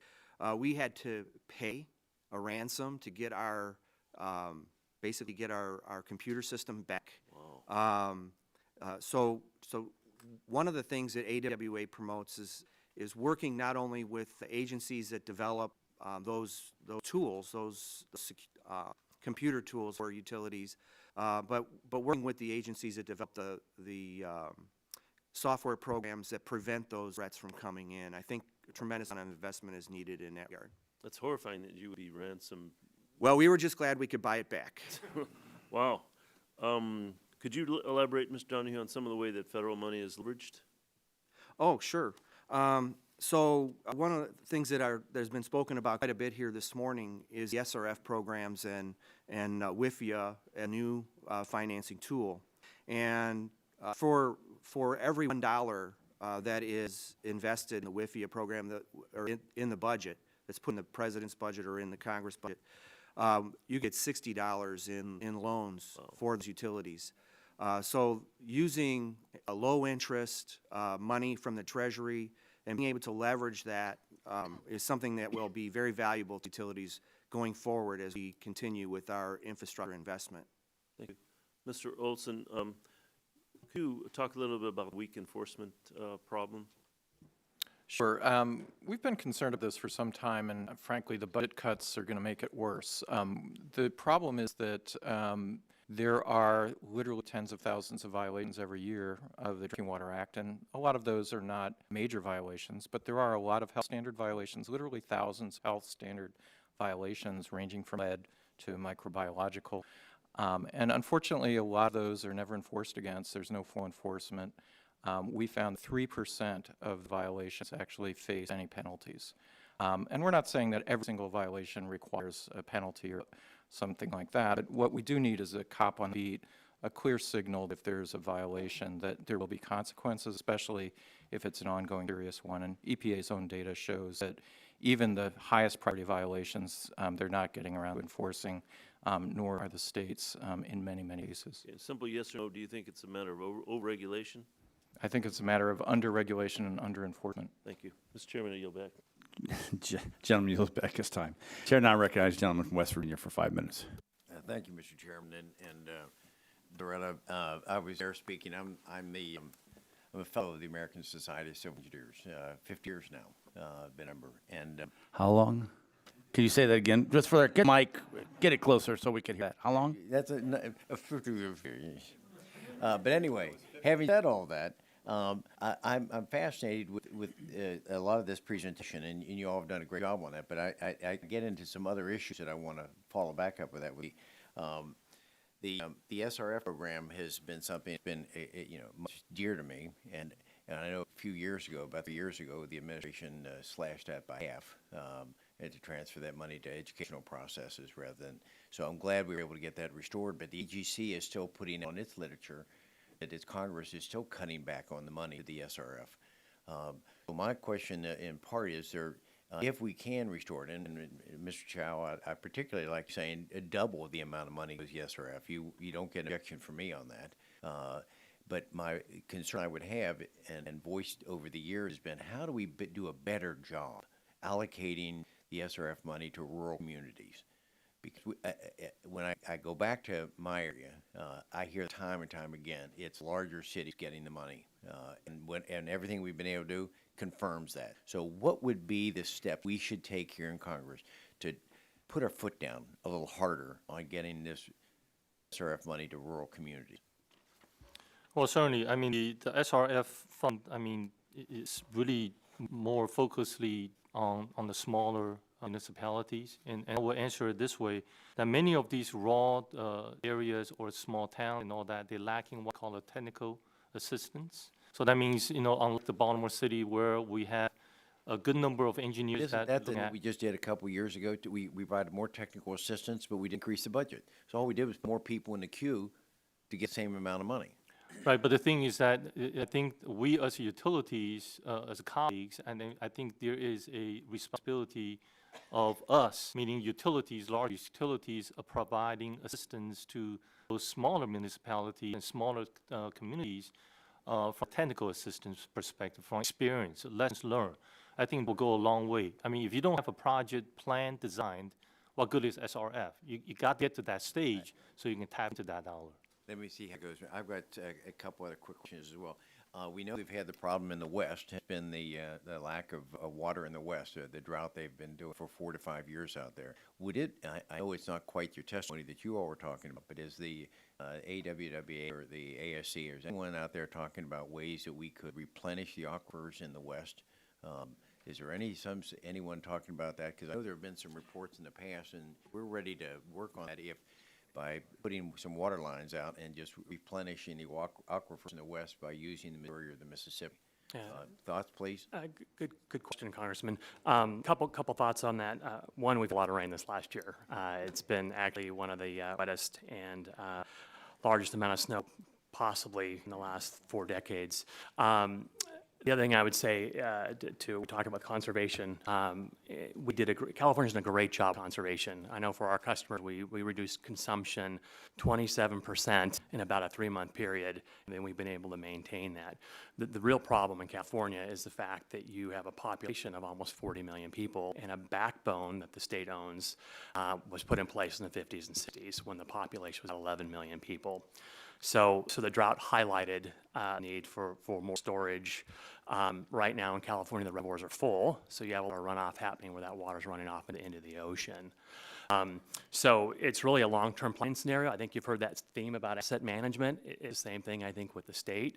California has taken some big steps in terms of groundwater adjudication, which... Yeah, I'd like you, if you could, again, running out of time here, if you get, I'd like to know more about it, because I think the idea of replenishing the aquifer could be very good for other than California. The last job, I don't think I can get to all of them, is the desalinization. I know that we just had a hearing yesterday about graphene as a product that could very well be part of the solution and desalination of water to give us more of a supply. Have any of your associations dealing with the graphene as part of a filtration process? I've seen no, it looks like on that. I've got one more question, put it in the record, but thank you all very much. I thank my colleague, gentleman's time has expired. Chair, and I recognize the gentleman from California. I was looking at my list. We got McNerney, Matsui, Peters. He's like 4 Californians right in a row. So, but is Mr. Peters, and you're recognized for 5 minutes. Thank you, Mr. Chairman. I guess I would, first I'd like to say thanks for having the hearing today. We've heard the witnesses about aging infrastructure, wasted water due to leak pipes and water main breaks, overall risks to quality of drinking water. We've seen that in Flint. I had an opportunity to travel there last year and to see it up close. In my district in San Ysidro, California, we saw similar types of lead, copper, metal contamination in drinking water, and a lot of concern in our communities. Actually, to help community water systems be prepared to protect drinking water from a variety of threats, aging infrastructure, industrial activity, the effects of climate change, or security threats, I introduced a bill today with some of my colleagues on the committee, the Secure and Resilient Water Systems Act. And that bill will direct water systems to assess these kinds of threats with guidance from the EPA, then establish grants to provide communities who are at risk and develop more innovative solutions to use water more efficiently. And this is the need to keep our communities safe. Parenthetically, my own community is involved in an aggressive recycling effort to keep water from going into the ocean from our households. But I want to ask Mr. DiLoretto, because in all of this, we think very much about how we measure success. And you did a report card and gave us a bad mark. And we would like to know kind of how do you think we should frame our remediation plan? How do you think we should is there some sorts of priorities you have, measurements you have that would tell us we're doing well, and also would help us with accountability to our constituents? Right. Well, if you look at our report card, we come out with these 8 categories that we graded in. Part of it's funding, and let's be really, the biggest area is that we're underinvesting in our water system at all levels. And there seems to be, I don't want to spend too much time on that, because there seems to be consensus about that here. So the fact is, we need to invest greater at your level to think we're going to do as a nation that cover whether you're in Alaska or whether in Florida. At our level, we need to do things that take care of the pipe system. If you talk to one of our colleagues that runs the water system here, First dollar he gets goes for water quality, and if he has any money left over, he replaces the pipes. So, thinking about that from a national standpoint, do we have sufficient information from water testing to know where risks are that we would have to address first? We have information from the contaminants that we know about through the EPA program. That's how we provide safe drinking water.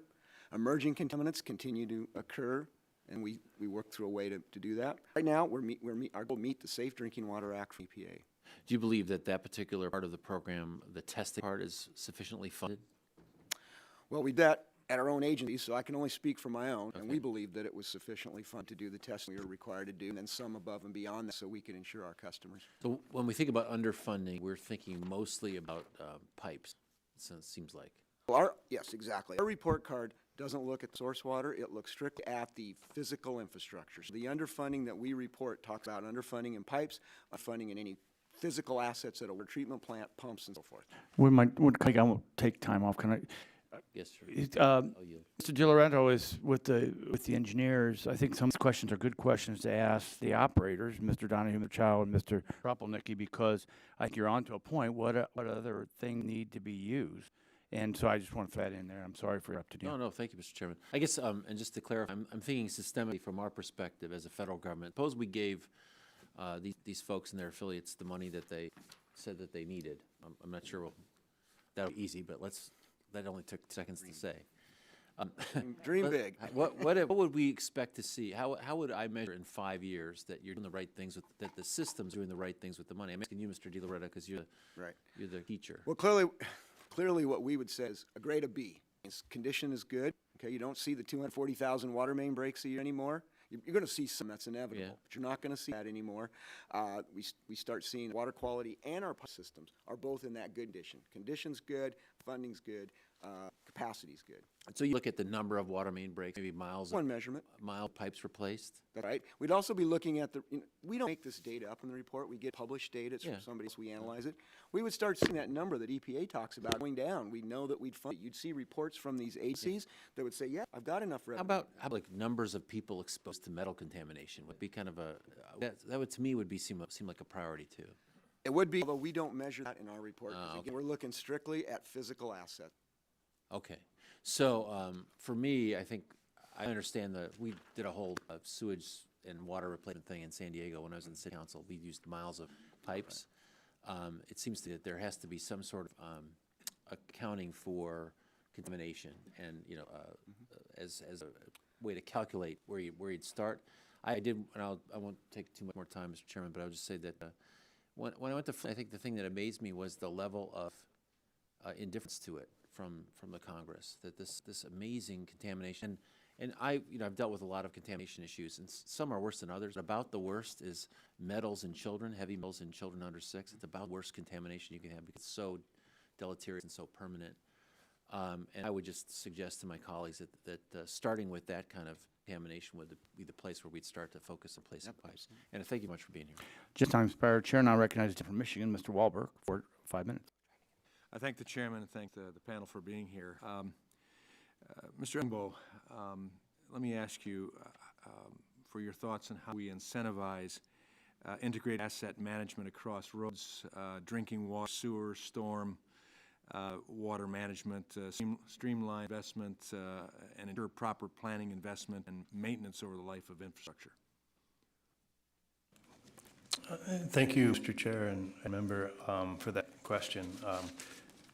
I think one of the most critical aspects is supporting training for water systems and for water operators, and that really is a critical part of the job. In Minnesota, where we see difficulties with asset management is often the smallest systems, the medium-sized systems, where there may be where water operators may have multiple duties even, and having the time and attention to be able to think about asset management, think about what sorts of financial investments are needed, what sorts of technical changes might be needed to their system. If the gentleman would yield, I think someone's got their mic on. It's bleeding into. Can Mr. Donahue maybe? I'll sit back just a little bit. I don't know. Yeah, yours is a problematic mic. I don't know what to do. Okay. At any rate, that support for operators and systems to have the training needed to really identify and recognize what it takes to manage their systems adequately, financially, and technically is crucial. And that's where things like the set-asides have been important for providing support to training efforts from rural water systems or association for operators, et cetera, and where the states can have the opportunity also to work with operators and provide technical assistance to help them with that. So, Would there be any reason to make integrated asset management a requirement to receive funding?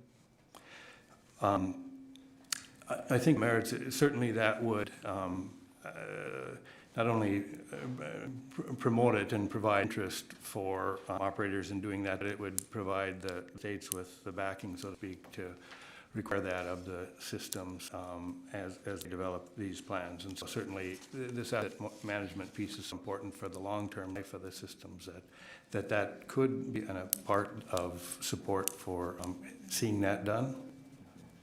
Thank you. Mr. Chow,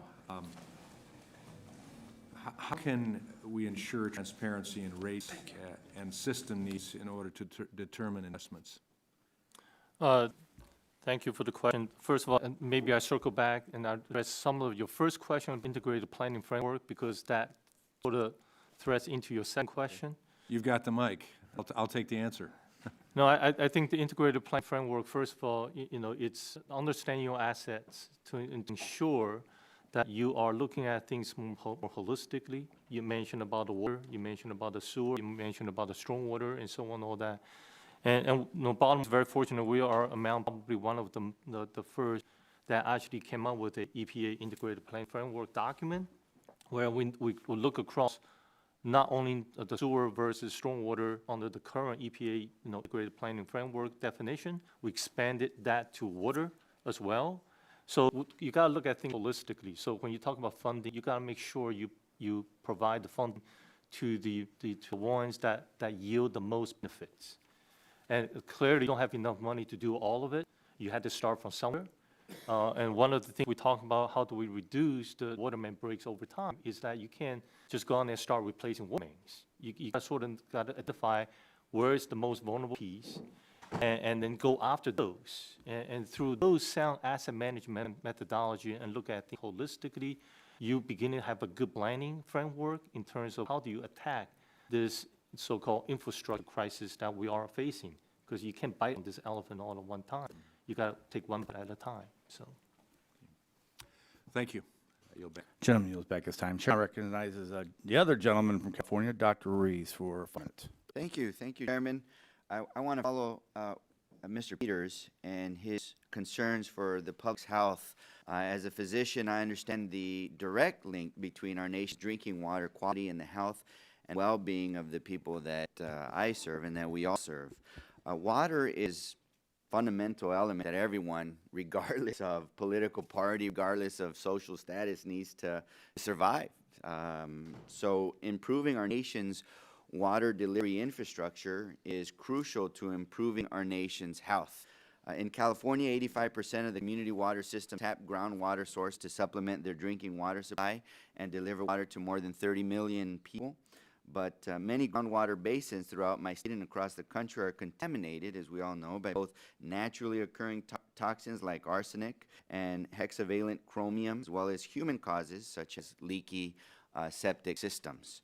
The State Revolving Fund, or SRF, is a critical tool that enables water agencies to build treatment systems or remove aging septic systems. In my district, the Mission Springs Water District has utilized more than $10 million in SRF funds for groundwater protection project to remove more than 2,800 septic tanks and install more than 33 miles of sewer line.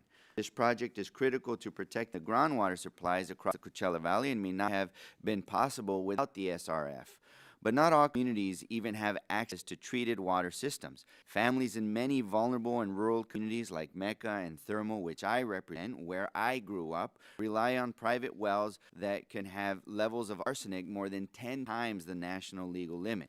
These families are forced to buy bottled water because they can't drink the water from the tap, and this is simply unacceptable. So we owe the American people more than just debate on this critical issue.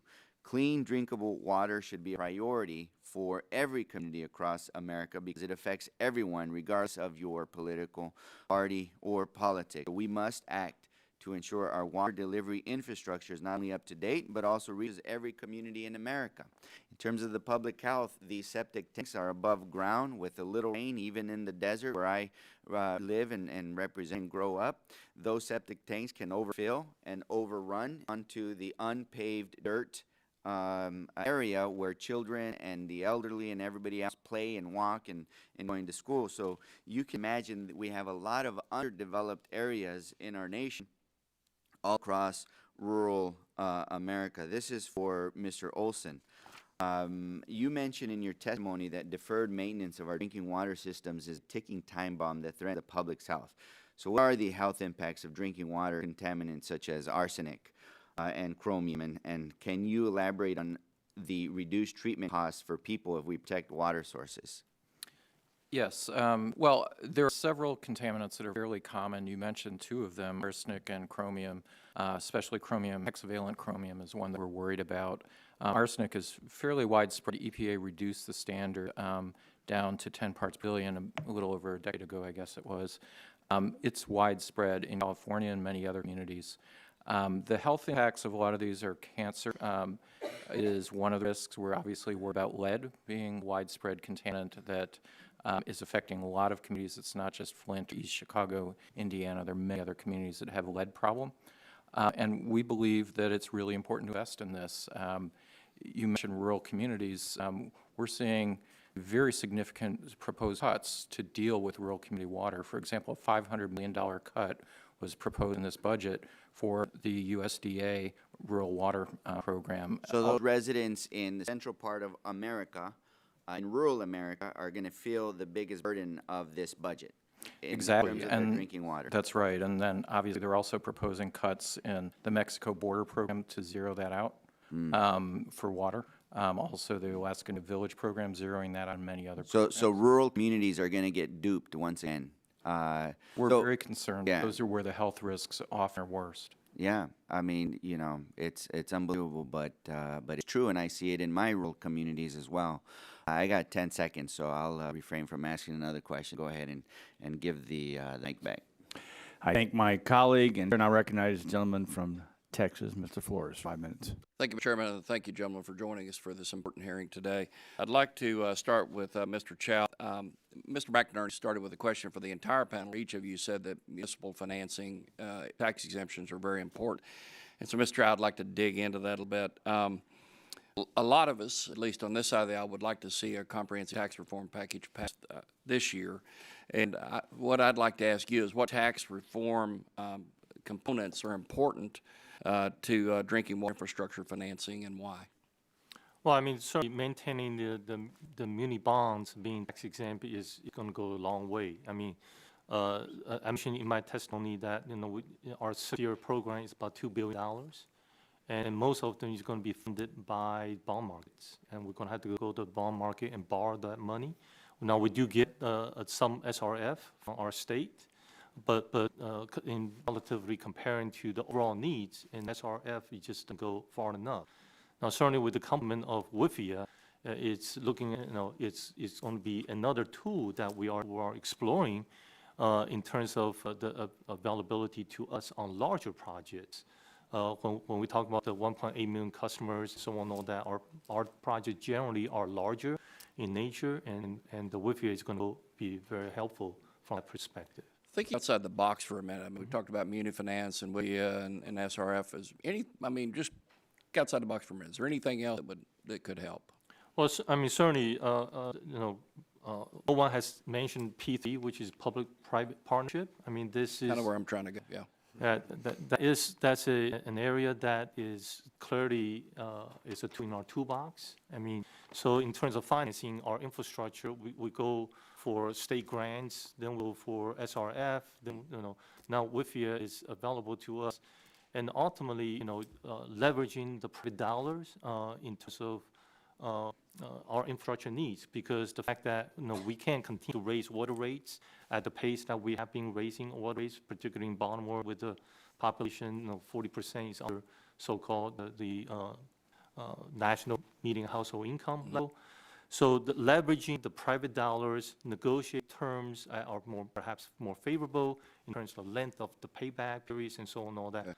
Those are the out-of-the-box sort of thinking, and has to be an avenue for. Thank you, that's helpful. Mr. Kapelnicki, I hope I got close on that. ASCE has talked much about the true cost of water in past reports, and we know that water rates generally not only pay for operation and maintenance, but long-term upgrades and expansion of the water system, or at least they are intended to do that. How do you set your rates to cover all of those costs? Sure. That's a very good question, Congressman. Thank you. We practice full cost of service rate making. So our state regulator, the Public Utilities Commission, our largest operation is California, does a very good job where we basically put costs in the buckets. You have operating costs, things that are expense. You have investment costs, things that go into rate base. There is an authorized rate of return that we're allowed to earn on those investments. So you add those things up, cost of service plus your investment gives you a revenue requirement. That revenue requirement divided by your number of units sold gives you a price per unit. And the state regulator regulates those things that are in those buckets. So it allows us to forecast our costs, and they come back and then check our costs. So all capital is approved on a project-by-project basis. They review our health results. I'm very proud to say our company for the last 5 years has met the primary standards, the secondary standards, and all the UCMR, which is the unregulated contaminants for the systems that we operate. And it's all under the purview of our regulator, who does a very, very good job at climbing through our drawers and seeing how we operate as a company. How do your rates generally compare with others in your area? That's a very good question, and that's what gets a little more complicated. And it does for the following reasons. One, each water source is different, and each water source will have a different type of treatment requirement, and the price of that treatment varies dramatically. So that'll cause variation in rates. Okay. The other thing that causes variation in rates are things like for investor-owned utility, we pay taxes. We don't really rely on tax-exempt financing. We're required under generally accepted accounting practices to fund our health and welfare plans, including our pension. So it's really full absorption costing. Where municipal systems, they follow a government or a GASB standard for accounting, which is really different than ours. So when you normalize all those things out, our rates are very, very competitive. But when you don't have normalized out, they could sway dramatically. But it all starts with that water source and looking at what's required for the treatment. Well, thank you. I'm sorry I've gone over, Mr. Chairman. I will say as a CPA, government accounting standards is much to be desired. Texas and California. And so now we'll turn to the other Texan, Mr. Green, for 5 minutes. Thank you, Mr. Chairman. And I have a lot of questions. I won't have 5 minutes to do them all in, but be glad to submit the questions. My first one is Mr. Olson. In your testimony, you mentioned the need to pay special attention to the needs of lower income and disproportionately affected communities as part of the water infrastructure rebuilding program. I represent a district that has a significant amount of unincorporated area. City of Houston, we try to partner with, but these unincorporated areas, we have in Texas what we call municipal utility districts, and it provides water to tax base based on that. But we also have private water companies. I know someone on the panel represents those, who some of the rates of those in unincorporated areas are extremely high. So we try to partner with the state to pay the infrastructure costs, and then they will hook up to the City of Houston systems and pay the monthly bills. Could you describe the characteristics of a disproportionately affected community? Yes, it's a big issue because we're seeing this across the country. It's not the only place that has this problem. There are a lot of small towns and rural areas that have a problem, as you're suggesting in your district, Mr. Green. We definitely, there is a definition that's in Safe Drinking Water Act for a disadvantaged community. The states will then put a finer gloss on that as to what it means exactly. But basically, if you've got a fairly low-income community, that's where you want to target the resources most because they can least afford it. And as we've heard, full cost accounting for water can cause rates to go up. And that's where I think you want to make sure you're dealing with the lower income folks and making sure that you're targeting resources to them and to the infrastructure there. Well, in this case, neighborhoods that are covered were maybe surrounded by the City of Houston, and they will not annex them because, one, it would be such a drag because their property tax base is not near enough to pay for the infrastructure. And that's one of our low income, which throughout the country, including Houston, Harris County. It's not as bad as some parts of Texas where we have what's Colonia. People actually bought houses. There was no septic systems, no water systems, and they ended up drilling their own wells, and they become really a problem. South Texas and even parts of East Texas does that. Is the Safe Drinking Water Act something available for those type of communities? Well, I actually mentioned the colonius in my testimony. It's a serious concern in Texas and a lot of other areas, but especially acute there. The Safe Drinking Water Act does actually have a colonius program that is it needs a lot more attention, a lot more resources. The cut in the Rural Utilities Service budget of $500 million was just proposed is really going to hurt efforts to try to deal with that, as will the elimination of the Mexico border program that's been proposed in the EPA budget. In your testimony, you mentioned an idea of creating a low-income water assistance program similar to LIHEAP, which also took a hit in the president's budget. Can you go into your detail on how this program would work, and do we need a new authorizing legislation to do that? A quick answer is there are a couple ways you could do it. One is much like LIHEAP, which would be essentially fully funded with some state matching money. That would be a preferable way to do it. You would certainly need federal authorization for that. Other ways, local utilities have done this. EPA did a very interesting review of what some of the states and localities are doing. Some have been very progressive in dealing with these issues, the affordability issues, and I can provide that for record if that would be of interest.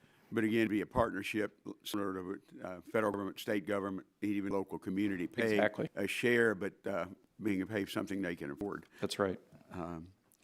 Mr. Loretto, I want to start with does your investment in drinking water infrastructure compared to the need? Is it safe to say that there are more projects in need of funding? And what kinds of projects are these? Well, it's absolutely true that there are projects in need of funding. It appears we have about 1/3 of the money that is needed to bring our drinking water system up to grade of B. Now, we don't look at individual projects. We're looking at the state of the industry. But throughout the industry, we find special district like I used to work for, every one of them having water infrastructure projects that are not getting built, whether that's water mains being replaced and repaired, whether it's pump stations that aren't getting repaired and replaced. We have about 1/3 of the money between what we're getting now in SRF, between money we're generating as utilities to make that happen. Thank you, Mr. Chair, and thank you for holding this hearing. Yeah, this hearing's making me thirsty, so I've been drinking a lot of water. Chair, and I recognize the gentleman from Georgia for 5 minutes.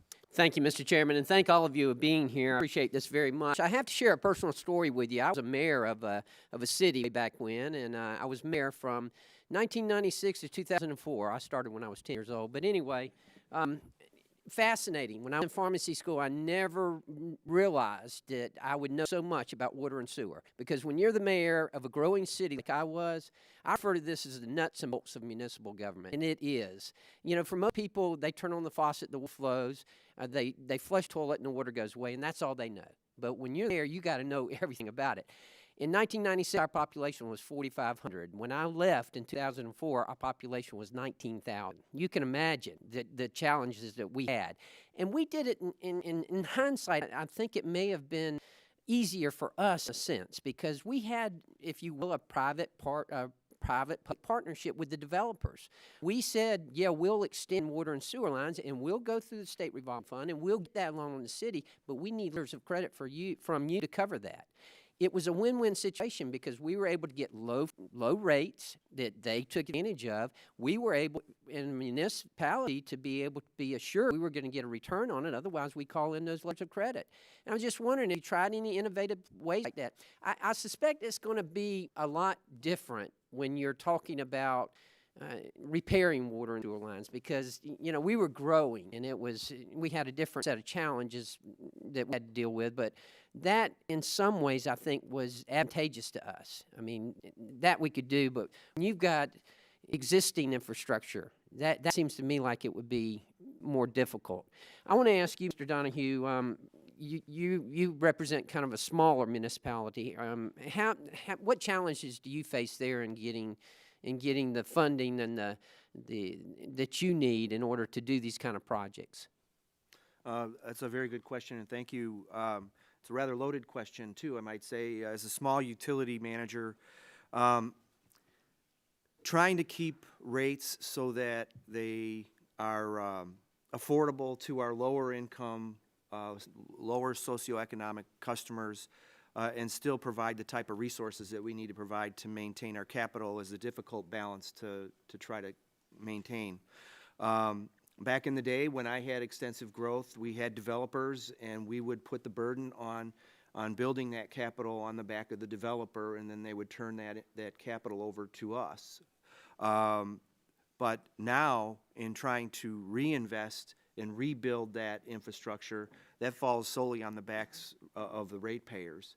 And trying to maintain rates so that they're manageable is a challenge. Now, water rates are still a bargain in most areas, and I think most of us on the dais here would be hard-pressed to argue against that.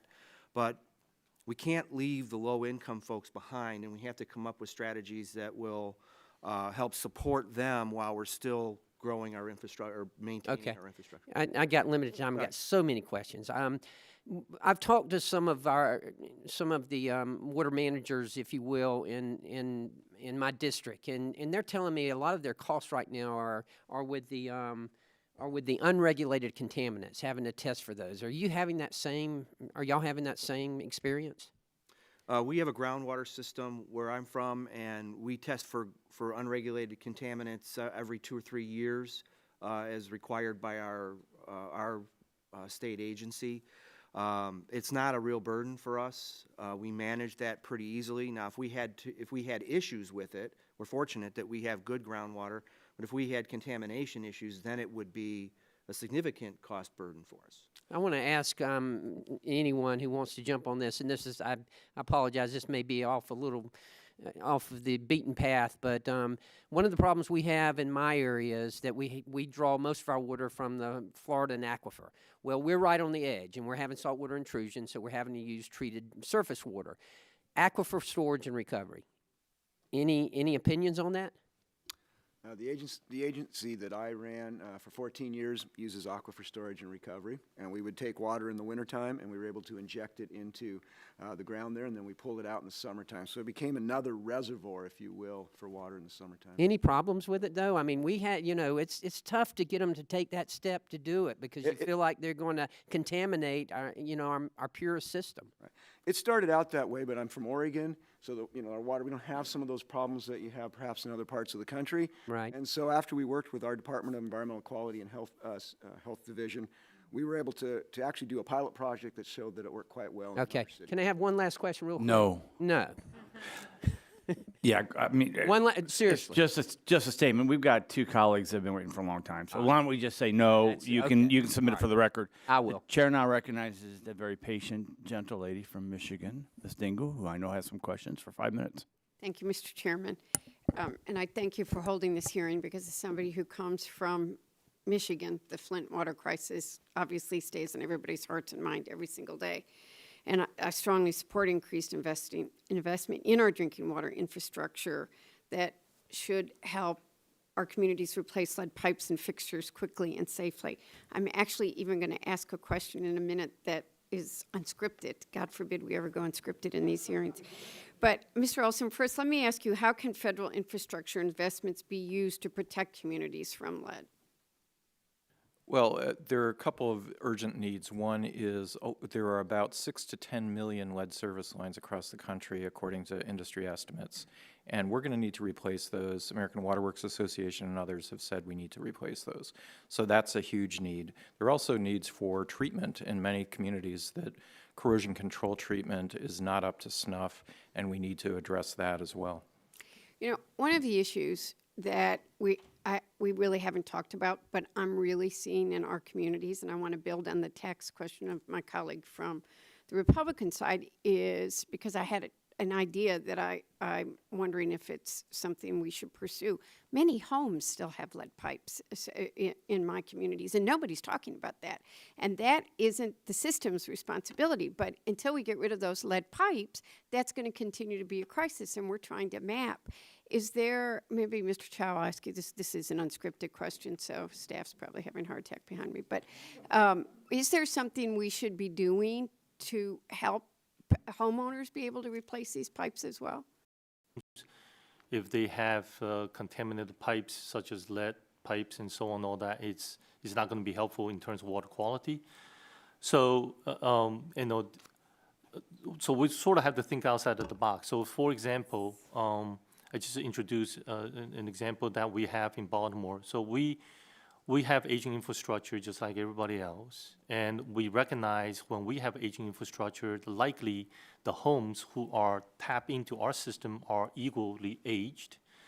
So we're actually looking at, there are extended warranty companies out there that are looking at, which are private. They're looking at replacement of pipes when there's a failure or something like that. Low cost. In our case, we pay, our resident pay about less than $10 for water and sewer protection on a monthly basis. And now that's an avenue, but then now if you sign up a whole community recognizing there's lead pipe in there, again, these private companies are going to have to take on the risk. So again, it's become a business decision they're going to have to make. But we on the government side certainly can bridge that conversation. And it's real. Take Flint, for example, where there are many homes that have lead pipes, and there's no money for those homeowners to replace it. They're walking away from their homes because they simply can't afford to replace the pipes. So it's a community issue. Let me go, as we're talking about Flint, there's also an issue of confidence by consumers. So we just had an incident downriver, which is part of my community, where the water was brown and smelled and 1,000 other things. So you can imagine in Michigan what any discolorization and foul smelling does to people and confidence in their water. And quite frankly, the official communication was poor. That left many questions unanswered. And I ended up calling the head of the Great Lakes Authority with all the mayors and saying, this is unacceptable. And what happened wasn't good enough. Mr. Langbo, what are states doing to provide more and better drinking water quality information to customers? Thank you, Congresswoman. The communication part, I need to remember to sit back. The communication part is really... I don't either. I'm always in trouble. is really a critical part of our job as state drinking water programs. And so... Yeah, why don't we do this? Just turn yours off and use Mr. Donahue's. Okay, thank you. It's the mic, it's not you. Okay. Yeah. All right. So thanks. Again, the question is, what are state drinking water programs doing to help people understand some of the aspects or risks associated with their drinking water?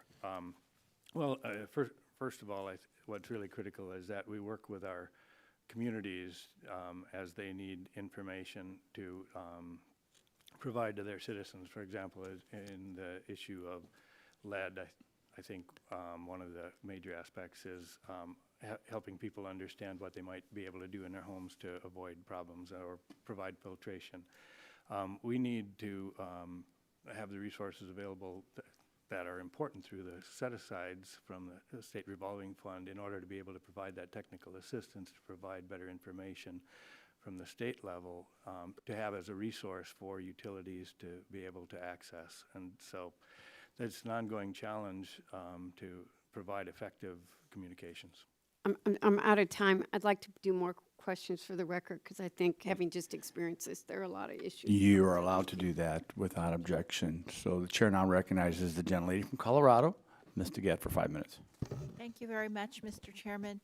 I'm really pleased you're having this hearing, and I hope we have more like this. Several of our colleagues on both sides of the aisle have pointed out that our constituents all just assume that when they turn on the faucet that the water will come out and it will be safe and that it will and that there won't be a problem. And I think we all agree that you really can't have stable communities without safe drinking water. We saw this in Flint when the whole system collapsed, when the drinking water collapsed. And this committee has a long and cherished tradition of making sure that safe drinking water is a reality for most Americans. And while the Safe Drinking Water Act is not perfect and we have to update it, it really has been a tremendous success over the years because it established national drinking water regulations for toxic contaminants. It funded urgent drinking water infrastructure projects in all 50 states through the revolving fund, and it set up a framework of federal-state collaboration to protect drinking water resources under the Underground Injection Control Program. So I think it's been really a success. It's been a model for collaboration with the state and federal government, which I think has really been helpful. And, you know, I've got this bill called the FRAC Act, and what my bill would be to ensure that when we do fracking, hydraulic fracturing, which is a big issue in Colorado and many other states, that we also comply with the Safe Drinking Water Act to make sure that that fracking is not contaminating our drinking water. That was, for some reason, in the Energy Act of 2005 exempted, and I think that the Safe Drinking Water Act should cover everything. Now, having said that, I just want to ask you folks about a few of the elements of the Safe Drinking Water Act as we start to think about how we are going to update and modernize it. And most of these should involve yes or no answers. Do you support reauthorizing the Drinking Water State Revolving Fund, Mr. Ellingbaugh? Yes. Yes. Mr. Johnny? Yes. Yes. Yes. Yes. Yes. Thanks. Do you think that, given what we've heard today at this hearing, do you think Congress should put greater focus on getting low-income or small water systems into compliance? Yes. I agree with that as well. I agree. Certainly. Yes. Absolutely. Yes. Now, do you think Congress should provide more resources for water systems to improve resiliency and security from threats like climate change and terrorism? Yes, absolutely. Yes, ma'am. Yes. Yes, it's one of our solutions. Congressman, I go back to cost of service rate making and making sure costs are fully reflected in the rates, and to the extent it's an underprivileged community, that you use a rate support fund or other mechanisms to help true that up. But So is that yes? it's a conditional or qualified yes. Okay. Yes. And do all of you support new financing options to leverage federal dollars and lower interest rates? Yes. Yes, I do. Absolutely. Yes. Yes. Yes. Thank you. Mr. Chairman, I know I could come up with some more provisions that we could all come to consensus around, but I really think what this shows with this wonderful and diverse panel here is that we really can come to consensus around changes to the law so that the EPA can issue new and common sense standards for contaminants. And we also need to work on ways to improve compliance versus effective enforcement. And so with that, I really want to thank all of you. I'm cognizant that I'm the last questioner, so I'll yield back. Thank you. Janet generally yields back her time, and I appreciate her comments. I would just caution, be careful not to ask for too much. I do think there's a lot of areas in which we can agree, and I'm pretty excited. Great hearing. Appreciate your testimony. We will be submitting some additional questions to you. If you'd get those back, we'd appreciate it. I ask unanimous consent that the following items be inserted into the record. And a letter from the National Groundwater Association, a statement from the mayor of Syracuse, New York, Stephanie Miner, a letter from American Rivers, and an article from the New York Times dated December 24th, 2016 on drinking water. Is there objection? Hearing none, so ordered. Mr. Chair, if Yes. I might, the letter submitted by the mayor of Syracuse is responding to some of the advice that was provided today by the panel, including making use of predictive analytics models so as to best understand where the leaks may be, where the frequent occurrences have been, so as to have a better master plan, and then sensors also that they're applying for their water leaks. A vibration system that then identifies. So I think they're doing innovative things in Syracuse, and it's the kind of message I think I heard here today, to be able to use those innovative concepts to be able to stretch the dollars required and to best manage with most efficiency as the outcome. So I thank you for entering. Can the gentleman tell me whose congressional district that's in? It's not mine. It's not? No, it's in, I think, Mr. Kotko's. What a good guy. So, all right, so we appreciate you all attending, and I will call the hearing adjourned.